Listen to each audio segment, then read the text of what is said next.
The ICC's annual conference took place in Durban, and there were a couple of big takeaways from that annual conference. One, of course, was a landmark decision for which there is a special video on Sports Day that's already up. It's to do with equal prize money now for both men's and women's ICC tournaments. But there were a couple of other decisions as well which were made at the annual conference which could and will impact the game in more than one way. What are these decisions that have been made? We're going to tell you about that in this video. So stay with us as we tell you what are those two other main decisions that were made in that annual conference. Let's first talk about the role of overseas players in T20 leagues. For a while now, there has been a lot of debate as to why there are certain leagues that allow just 4 players. There are some that allow more than 4 players. Let's talk about the exceptions. You've got the T20 where you can have up to 6 or rather 9 players as well. In the ongoing MLC which is happening in the United States of America, there you can have up to 6 players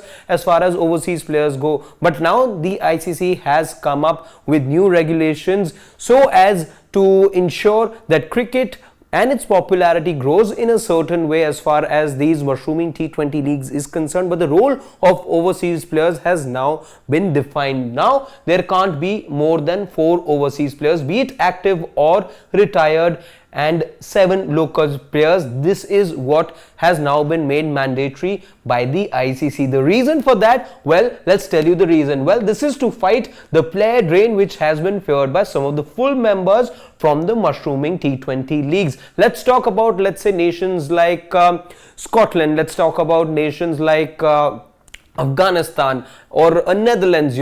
Of course it is a boost for players from associate nations, but for some of the other nations, let's say Afghanistan in particular, you look at West Indies for that matter, another nation which sees a lot of these young players, rather very exciting T20 players go play in other leagues, and in some way it's the nation or it's the national team that kind of suffers because of that. Now what this does is the role of overseas players will be defined. Not more than 4 players can be drafted in the playing 11, and this will in many ways also change how teams then assemble their squads as well, because you won't be looking at having a big pool of overseas players. The focus will be then on the local players, and that's exactly why and how you want the game to progress as well. You don't just want the game to be limited to a few hundred players. Let's say you want the game and more full member nations. In fact, you still don't have a lot of full member nations with the ICC. So for the game to move forward,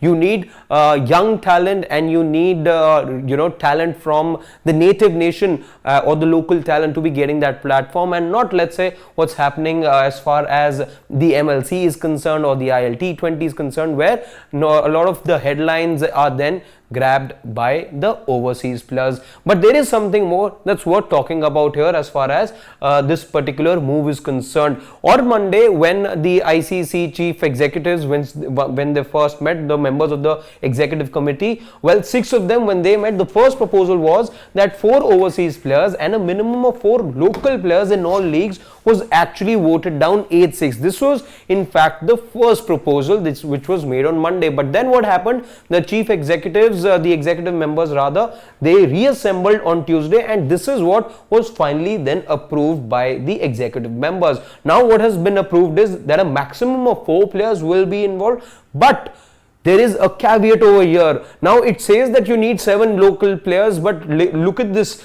Now, given the approval that's coming from the ICC, what you can do is, as far as associate nations go, you can go ahead and then bring in players from the associate nations, which can, let's say, comprise of the other 7 members of your playing 11. Well, you can have members from the associate nations as well, and you can list them as local players. So this is the change over there. So you're not essentially looking at a lot of raw talent, a lot of local talent. In a way, you will be picking up players from the associate nations, which, yes, in all fairness, also need that kind of platform. But to just simply say that it is 4 plus 7, well, that's not the case. Yes, of course, there is that capping of 4 international players, overseas players, but is just local talent going to be benefiting from it? Well, the ICC, it tried its best, let's say, but even then it's not as black and white as one would have expected, because you can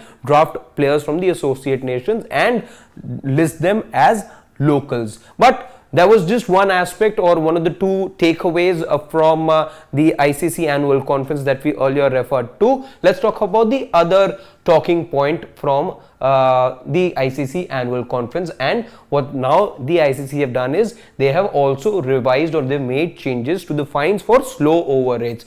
Let's talk you through what this essentially means. Well, now over rate fines at 50% of players' match fee. This is now the capping that they've come up with in the World Test Championship, not more than 50%. Earlier we've seen players cop up bigger fines, but now there is a 50% capping that has now been put in place by the ICC. But how is it going to work out? Players will be fined 5% of their fee for every over that their team is shot, and the capping for that will be 50%. So 5% for every 5% of their fine for every over that the team is shot. The other aspect of it is, well, when you talk about Test cricket, no over rate penalty if the team gets bowled out in less than 80 overs. That's the change that has happened. Earlier, this threshold used to be at 60 overs, but now you see that's been increased to 80 overs. So if inside 80 overs you're able to bowl out a team, in fact, if there is an over rate issue there, but if it happens inside 80 overs, then no fines will be imposed by the new regulations. So these were the new regulations, plus of course the fact that there will be now equal prize money for ICC events in both men's cricket as well as women's cricket. That video is also up on Sports Today. Do check out that one as well. In case you like this video, do share it with your friends and family members. For now, that's all the time that we have.